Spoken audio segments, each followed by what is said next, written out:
Some big news came out of Chargers training camp on Thursday, and it was nothing that happened on the field. It was that Justin Herbert was out there without his walking boot, which makes us feel much better about how bad the offense has been without him.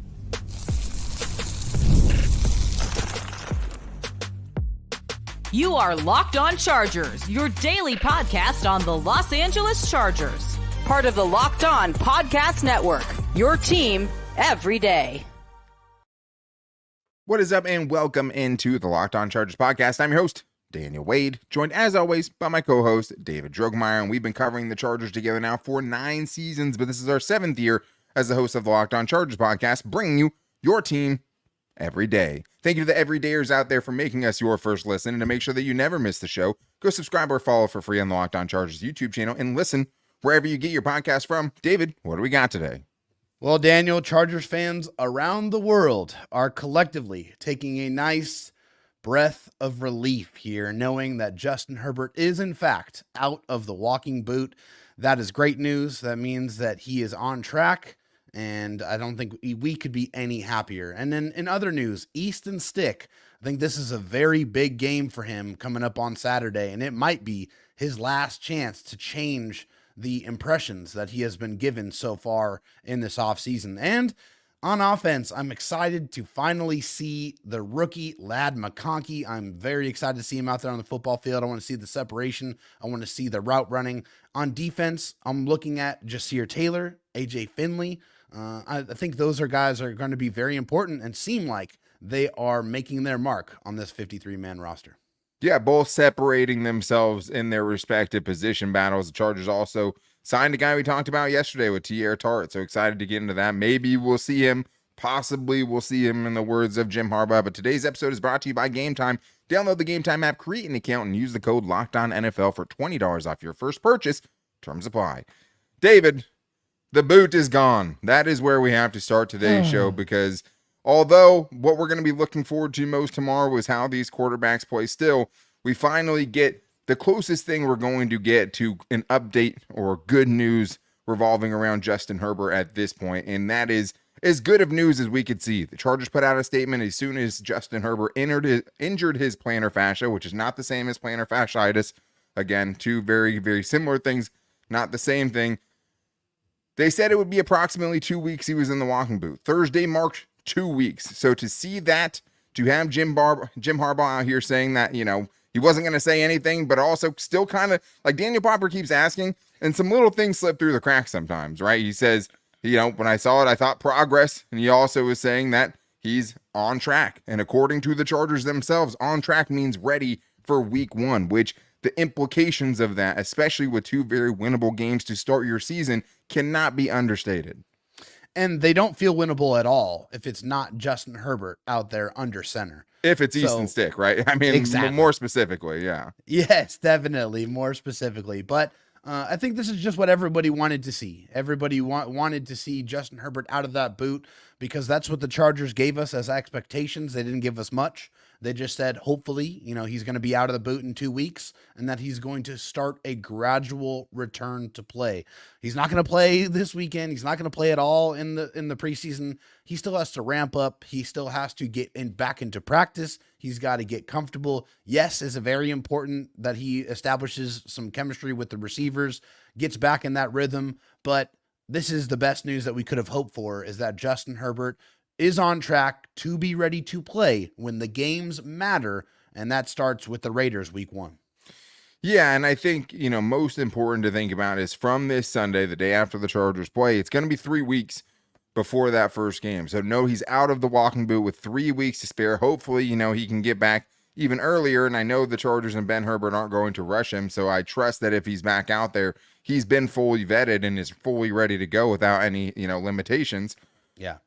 Or how, they're obviously very comfortable with it, but maybe he even gets some time, right? Maybe he gets a little bit, because it's going to be, 2 weeks after the last preseason game before they actually suit up for real the first time. Yeah. So maybe he can kind of mitigate some of the concerns that we had about the chemistry with those receivers and things like that, at least get some time in beforehand, but we'll see. But anyways, this is the biggest thing that could happen at this point of his recovery process. Now starts the ramp up period, and we'll see how quickly he can get back out there. But back to the game on Saturday against the Rams, it is still big, right? We're just still not 100% sure that Justin Herbert's going to play week 1, even though all signs are pointing in that direction.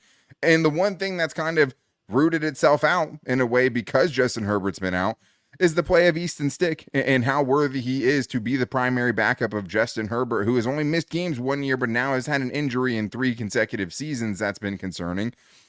Is he the guy? Because this is the big thing for me, David. Like, I think this is a last chance type of game, because if he goes out there and looks like last week, I just don't know how you could possibly argue that he should be the primary backup for this team, whether or not Justin Herbert's out there in week 1, whether or not you're talking about him actually starting real NFL games. 1 out of 3 preseason games isn't enough for me. So to me, it feels like a last chance in that way. It absolutely is a last chance. I'm completely on board with you. This game is going to be extremely important. A 5 for 13 for 31 yards is not going to cut it. That cannot happen in this football game for Easton Stick. I want to see him get some momentum going. I want to see him make some accurate throws.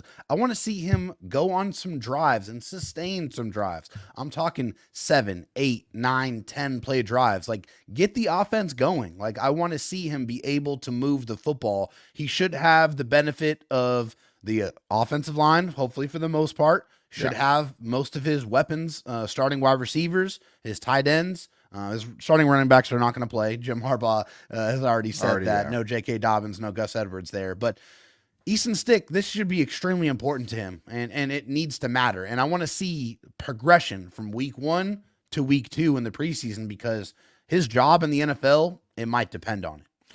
And like the thing is like, now that I'm more comfortable with Justin Herbert starting in week 1, like I don't think he has to go in there and be Justin Herbert and put up those type of numbers. It can't look like it did last week, right? No. Like I don't need perfection. I just need much, much better. Yeah. And there is kind of a contingency plan that's happening as we speak. We do know that we should bring up, Jim Harbaugh did say Easton Stick was going to be the guy that starts this game. And he said that he would determine it based on who had the best practices this last week. And he says that's basically Easton Stick as Luis Perez follows him. But now the question is, how much will we see of Luis Perez? I'm thinking we'll see him significantly more than Max Duggan, significantly more than we saw him last week. At the same time, like it's kind of a double-edged sword, because you're going to get as many snaps as kind of, first down conversions and things like that you make, right? Because it's like one of the reasons Easton Stick didn't have that many, snaps last week overall, and why he stayed in the game so long, is because he started with 6 straight 3-and-outs, right? That's only 18 plays on 6 different possessions. So it'll be kind of up to him. But for both of these guys, I think it's very important for the offense to also step up their game around these guys. I at least gave receivers a chance, which I really appreciated last week, and that's really what you want. But the offensive line didn't give him or Easton Stick much of a chance.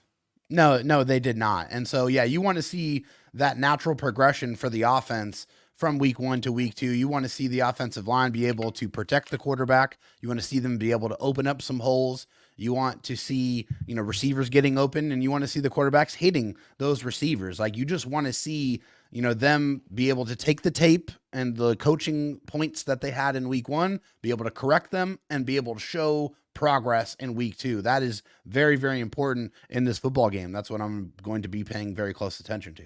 Yeah, and I think there was just, some moments to really like from Luis Perez last week. Yeah. I mean, he did have the biggest offensive play last week. A lot of it besides that was running back checkdowns, so there wasn't much to take away, but he did look pretty poised. He looked pretty composed in the pocket and now has much more time under his belt comparatively since he got signed last week and was in a game only a couple of days later. So I liked the composure. I liked the fact that he was willing to take chances, and I think when you've seen what Easton Stick has been able to do, it does feel like there's a door open there, right? Like it does feel like he could close the gap with Easton Stick as far as who the backup quarterback is. And, both of them play really poorly. Then who knows? Maybe we see the Chargers kind of outsource that job and go look for it somewhere else in the free agent market. Or, like we talked about on yesterday's show, you trade for a Taylor Heineke or someone like that. But we still have more to get into because we are going to get to see Ladd McConkey for the first time. We were teased last week, but this week Jim Harbaugh says he expects Ladd McConkey to play. And he also expects Josh Palmer to play, which, like we said, Easton Stick should have his best receivers out there for this game. So no excuses this time around, but so excited to see what Ladd McConkey can do, and hopefully these quarterbacks can give him a chance to do something with it. So we're getting into that and more on today's Locked On Chargers podcast. First, though, I have to tell you guys about GameTime because GameTime is an authorized ticket marketplace of Major League Baseball, which makes getting tickets faster and easier, and the prices on the GameTime app actually go down the closer it gets to first pitch. And this is something I romanticize now that I have a baby and don't get to go out nearly as much as I think, I want to. But, my mom calls me, it's like, hey, I have a chance to babysit tonight. You guys can go do something. And then I go, well, where do I do now? I go to GameTime to see if I can get tickets to the Padres game at Petco Park, the most beautiful park in America. And I know that the closer it gets to first pitch, I'm actually saving money. But the most important thing is with GameTime, I know that I'm getting the best price because you get the game time guarantee, which means if you find the same ticket, same row and section for less, they will match you 110% of the difference. You also get panoramic views from your seat, and you can toggle all-in prices so there's no surprises at checkout. So take the guesswork out of buying tickets with GameTime. Download the GameTime app, create an account, and use the code LOCKEDONNFL for $20 off your first purchase. Terms apply. Again, create an account, redeem the code LOCKEDONNFL for $20 off. Download the GameTime app today. Last-minute tickets, lowest price, guaranteed. David, let's continue here getting into what we're kind of excited to see on Saturday because like you talked about in the last segment, now the Chargers have something to build off, and that is one of the most important things about that first preseason game is you get to see exactly what these players are doing wrong once the live bullets start flying, and until you see the live bullets flying, there's no way to actually know how someone's going to react to it. So now they have a whole game to watch the film on. They know exactly how much they need to improve and also which guys need to do what specifically, which is really exciting because that's when you can see how coachable guys are. But in this case, we get to see someone for the first time, and that is wide receiver Ladd McConkey, the Georgia product the Chargers traded up for in the second round. A wide receiver the Chargers will be expecting to be a major piece of this offense is at least kind of the assumption I'm making right now. A full-blown starter in this offense from week one. We get to finally see him in action. He's been banged up. He's been working through some things, I guess I should say, in the land of Jim Harbaugh. But now, David, we get a chance to see what all the hype is about for real. Yeah, I was kind of a little upset last week where we kind of got duped a little bit. They put him in pads, got him all suited up, and then we got McConkey. Oh, by the way, he's not playing. It's like, really? Come on. Why did you do that to me?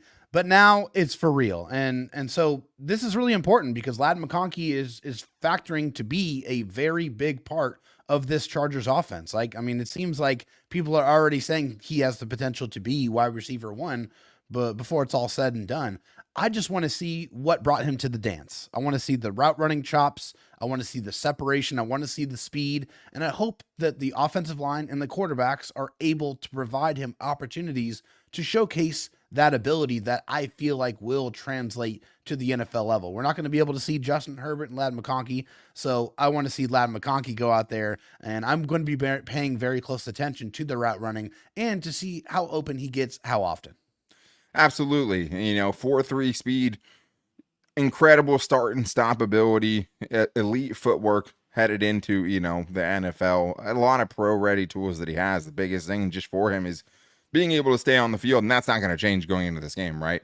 We can say everything we want about this game. The most important thing for Ladd McConkey to do in this game is to come out of this game healthy because the Chargers are going to need him in week one. But the other big thing is my feeling is that Ladd McConkey can help the offense as a whole and hopefully pull them out of some of the mud that they were stuck in last week because even already as a rookie, to me, he's already one of the top third down options that you're going to want to look at. And what did the Chargers do last week? Where they were pitiful on third down, 2 of 13. So I think someone like a Ladd McConkey can really bump that up. If he makes a couple of those plays, we're talking about a completely different complexion on that game offensively. So I'm hoping that happens. I also hope we get to see him in space, right? A good yards after the catch guy in college. I want to see what that looks like. How quickly are guys closing on him? Can he kind of make people miss in the open field if he gets the ball in space? Can Greg Roman, even with a kind of vanilla playbook he's going in with, find that space for him and find ways to kind of get him open like that are all things I'm going to be watching. Exciting to see Josh Palmer too, right? Because it's like we're talking about potential who we think will be actual wide receiver one going into the season. To me, it's Josh Palmer and then Ladd McConkey, and then DJ Chark if we're going based on what we think is going to happen. Yeah. And I want to see it, Again, you want to see him healthy. He's been banged up, going through some things at practice, but is he going to look like the number one wide receiver out there, right? Can he help this offense maybe put together a more whole performance as well? Yeah, I mean, he's a guy that's been with the team the longest in that wide receiver room. So, we know that he has a very well-rounded skill set. I think Josh Palmer is a very good route runner. I feel like he has strong hands. I feel like he has the ability to go up and get the football. He can run away from guys. He does have a good ability to get off the line of scrimmage, get off of press. He's showcased those things. So, I think Josh Palmer has all of the attributes and abilities to be wide receiver one. I want to see him go out there and dominate. Like I've said about other players, but I think he has the ability to do so. And I keep going back. I just hope that the quarterbacks are able to give him some opportunities to shine. I don't expect we'll see Josh Palmer for very long in this football game. No. That's the thing. So hopefully he does get some opportunities, but always excited to watch Josh Palmer because I appreciate the way he goes about his business. A guy that is a kind of first in, last out type of guy and has really worked his tail off to get where he is. And now it's his time to shine. No Keenan Allen, no Mike Williams. He's the guy. And now it's time for him to go show it. Yeah, first look at wide receiver one. It's as simple as that. Can he look like that? Because that is what he's going to be asked to be. And this is the first time we've actually seen him featured in that kind of role in a contract year for him, trying to get that second contract at the NFL level, which is very, very hard to do. So the other big thing is more of a group thing for me. When trying to go through the running game as a whole, I had a hard time kind of, parsing which guys we should talk about. And I don't think we have to kind of single it out because to me, the running game as a whole, the running backs, can we see a standout guy there in the offensive line? Like that whole unit has to look much better, especially since that's supposed to be one of the strengths of what this team is going to be. Yeah, I mean, a good running game is kind of like a concert, right? When you have a bunch of different musicians out there and you have, everybody's got to do their part in order for the overall product to sound the way you want it to sound. The running backs have to hit the holes. The offensive linemen need to open up those holes. The tight ends, the wide receivers need to get their blocks on the outside. Everything has to work better in concert together for you to get the production that you want out of the running game. Now that they have a baseline, now that they have things that they know that they needed to work on, I want to see what that looks like. And I also feel like this showcases the ability of the coaching staff as well, and their ability to take the information, be able to coach those things and correct those things. And now it's up to the players to receive that and go out there and prove and show that they are capable of progressing after what was a very, very bad rushing performance. Yeah, and I'd like to see Greg Roman throw on some more first downs too. Just because you're going basic doesn't mean you have to be super predictable. If I was going out there against Greg Roman and his return to the NFL this season, I would be sending the house on first down because I know Greg Roman's going to run the ball on first down, and under Jim Harbaugh especially. But this is where we saw Elijah Dotson make his stamp last year, right? Who is going to be that guy? I mean, Josh Kelly, same thing, right? Had the 70-plus yard touchdown. Isaiah Spiller had a 70-plus yard touchdown that got called back by a holding call. But this is when we saw the Elijah Dotson, 2 touchdowns of 40-plus yards. He broke out in one of these games. We've seen it before. Austin Eckler, him on special teams as well. But those guys having that breakout performance, will the line give the Chargers running backs and give the Chargers coaching staff a chance to evaluate these running backs, right? That's the other important thing is we came out of last week having really no freaking idea of what to make of any of these running backs outside of what they've been able to do at camp, which is such a different thing for that position specifically. For a running back, you could say all day, oh, I would have juked you. I would have truck sticked you. Until you're taking those live bullets, you just don't know and you can't prove it. You can prove it. They have to tackle you to the ground. You're going to have chances to make plays. And if you have to be creating behind the line of scrimmage, hey, find a way to do something, right? Because you're running out of very, very precious snaps, very, very precious time. And there's not a lot of guys in that room outside of J.K. Dobbins and Gus Edwards that are locks to make this team.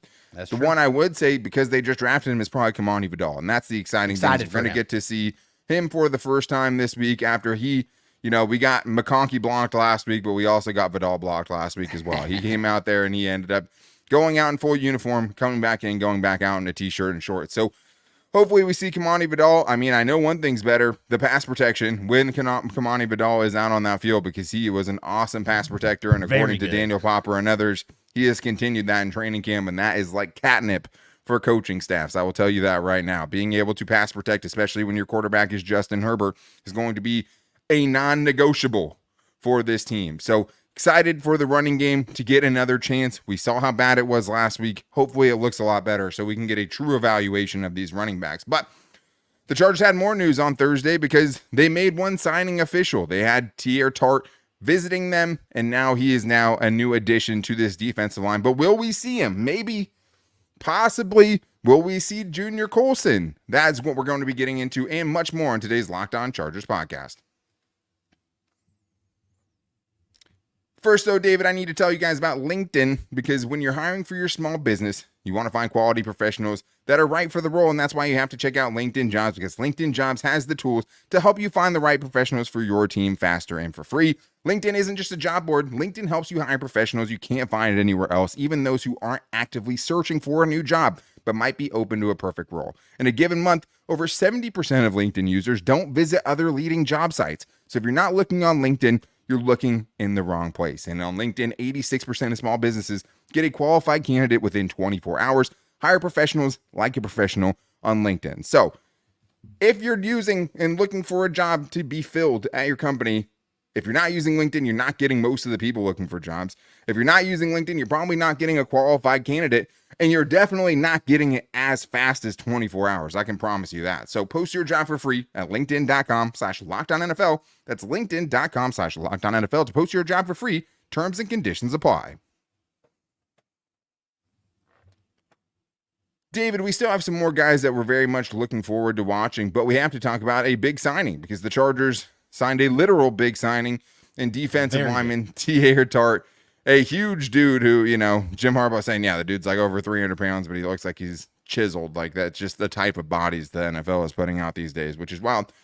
But we love it. I mean, we talked about it yesterday. We said we're in favor of it, and now it's official, boosting a defensive line group that is super inexperienced, super young, and also just super kind of confusing as far as what to think, production-wise that group is going to put together. But thank you guys again for making us your first listen. If you need a second listen, make sure to check out the Locked On Fantasy Football podcast. And my biggest sell for this right now is they give you the best insight, and they're going to give you the best chance to avoid having to do some crazy punishment where you have to stay at a Waffle House for 24 hours and every waffle that you eat decreases it by an hour. You might get in a fight, because those happen all the time at Waffle House as well. The best way to avoid that, make sure to listen to Locked On Fantasy Football every day so you can crush your draft and crush your friends. But, Dave, let's get into Teair Tart, the guy we talked about a little bit yesterday. He is now officially signed to the roster, and I like it. And I think another thing is he has a great shot to make the team. I don't know if we're going to see him on Saturday, and I think the implications of this are this. Chargers could keep 6 defensive linemen now. Maybe we thought they'd keep 5 after, Morgan Fox, Poona Ford, Justin Boygby just got drafted. They love Scott Matlock, and Tito Abonia's look good. Yeah. By bringing him in, maybe they want to go 6 deep at that position, especially because there's not a lot of known commodities and known production. This guy brings known production. So I love this move in addition to the defensive line, and also on a grander scale, just freaking Joe Ortiz, man. Just that dude never sleeps. Like Chad Alexander, all these dudes, the guys don't sleep. They're doing what they said they would do. And as, 2 guys who covered most of the entirety of Tom Telesco's tenure as Chargers general manager, not to throw a ton of shade just because, but this is so foreign to us and such a fresh kind of revitalizing feeling. It is. It's fantastic. It's just nice to know that the Chargers are constantly looking to add to this roster. Wherever it is, whoever it is, they are staying on top of guys. And Jim Harbaugh said in his press conference, this is a guy that was high up on their list when they were entering free agency the first time, before, he signed with a different team. So, they were still keeping tabs on him. We're still following up. And when he became available, the Chargers did not waste any time bringing him in for a visit and ultimately signing him to a contract. So it's clear that they like what he brings to the table. Like you mentioned on yesterday's show, over 900 snaps over the last 2 seasons. So that's something that is a big contrast to most of the individuals outside of Morgan Fox and Poona Ford in this defensive line room. And slowly but surely, a defensive line room where we had a lot of questions about what was going to happen and how that room was going to look. It's starting to become a lot clearer what they bring to the table, and making it feel like you feel a little bit better about the quality that you have in that room now. And you know, Yeah. it's a nice feeling knowing that your general manager and your personnel department are going out there and looking, no matter what time it is during the year, to add to your team to make it the best they could possibly be.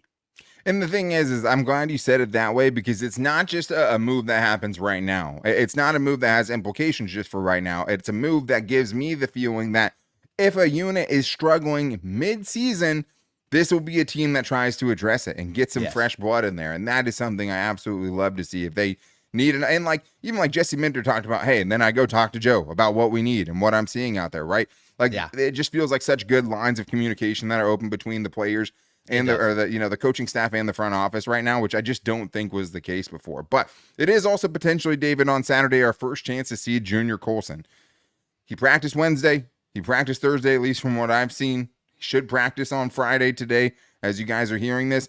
3 days, will he be out there? It's an appendectomy, right? Maybe he's not cleared for live, but he's cleared for 11 on 11. It feels like he's trending towards playing, and I really, really hope we get a chance to see him. Me too, man, because like to me, Junior Coulson is the future of the linebacker position for the Chargers. Like it's clear that they are very excited about him. You know, they drafted him where they drafted him for a reason. They know what he brings to the table. I mean, there's got to be nobody in the NFL that knew Junior Coulson better than this Chargers coaching staff. So I want to see him out there, man. I want to see the sideline to sideline speed. I want to see the coverage ability. I want to see what that looks like, because to me, I feel like he's one of the more complete linebackers that was in the draft, and he got to come to our football team, and we get to have him. And I'm hoping that he and Deion Henley get to be the linebacker tandem for the Chargers for hopefully the next 10 years. That would be awesome. Yeah, and I think the nice thing about this too is, like, you know how tough the dude is, right? To remind anyone who hasn't listened to us before, he's a guy that had double club fists, right? Like, he had a club on each hand, as in wrapped up, unable to use his hands, and still never missed a game because of it. So he's the epitome of toughness. If he can be out there, he will be out there. And now it's just like, I think for me, if he can play well enough over these next couple of games, he may not win the starting position right away, but he could definitely earn himself some snaps, right? If he's out there balling, and we heard he's making some big plays this week, he has a chance to carve, a role in this defense even early on in the season, even with as much time as he's missed. So the last couple of guys I want to watch going into this game specifically are AJ Finley and Teair Tart, two guys who seem to be pulling away at their respective position battles. AJ Finley, that third safety, that's not a starting position, but a position that's going to get play in every game whenever Derwin James moves around. And Teair Tart, which is a lot. who was, kind of sort of fighting against Tartt still for who was going to be that starting slot corner from the get-go. I think both of these guys have, had good camps reportedly, right? This would be a big game for them to kind of be out there showing, hey, I am that guy, and in either making more separation or just being out there making plays. Yeah, for AJ Finley, right? I mean, he's going to have to show the strong open field tackling. I don't want to see any missed assignments.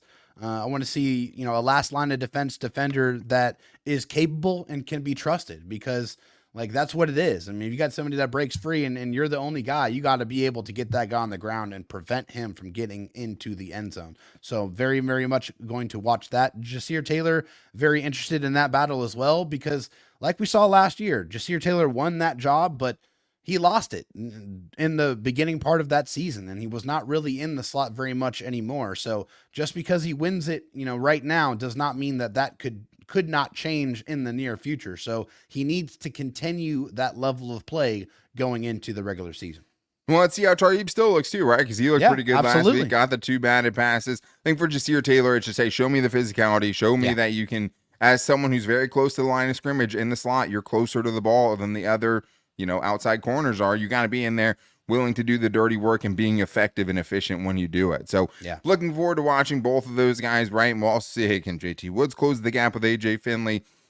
I just want to see AJ Finley continue to build on a strong camp. If he is going to be the guy that pulls away with that spot, I just want that, to have confidence in that position. And I think for both of these guys, it's about building confidence, especially in the secondary, man. These dudes thrive off confidence. Can they have a game that they can kind of stack and be like, yeah, I can do this, right? And I think these games are good for building confidence, even for guys that don't necessarily need to play in the preseason or aren't just reserves fighting for a spot on the roster. It's still important for these other guys as well. But Super excited to watch it Saturday evening against the Rams, the second preseason game. Make sure you guys are back here on Monday as we recap it, but also keep your eye out for the Locked On Chargers postcast, which is going to be a little bit confusing. It's going to be hosted by Pete Fox, who will be doing a postcast. He's going to be doing that in the season as well.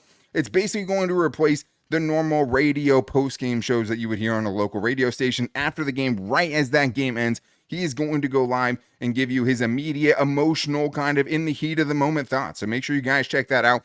It will not affect any of the shows that we do. We will still be putting out 5 shows a week. It's still your team every day. Pete Fox has been in the market a long time. He's seen a lot of things he's worth giving a shot to. So make sure you guys check that out. But make sure you're back here on Monday to hear our show as well by subscribing and following on the Locked On Chargers YouTube channel and listening wherever you get your podcast from, as well as finding us on social media on Twitter at Locked On LAC, on Instagram at Locked On Chargers, and our Locked On Chargers Facebook page. You can also find me on Twitter at Dan Talk Sports, David at Dro Talk SD, and we appreciate the everydayers, and we cannot wait to be reacting to you guys in real time on our Twitter accounts as we always do. But on Monday, hopefully coming to talk about a much better offense performance at least, and getting to see Jesse Minter's defense for the second time. How exciting is that you have a defense that you're actually excited to see go out there and not just scared they're going to, their defensive genius is going to let them down. So take that refreshing deep breath in. Make sure you're back here on Monday for us to break it all down. But until then, guys, take it easy and go Bolts.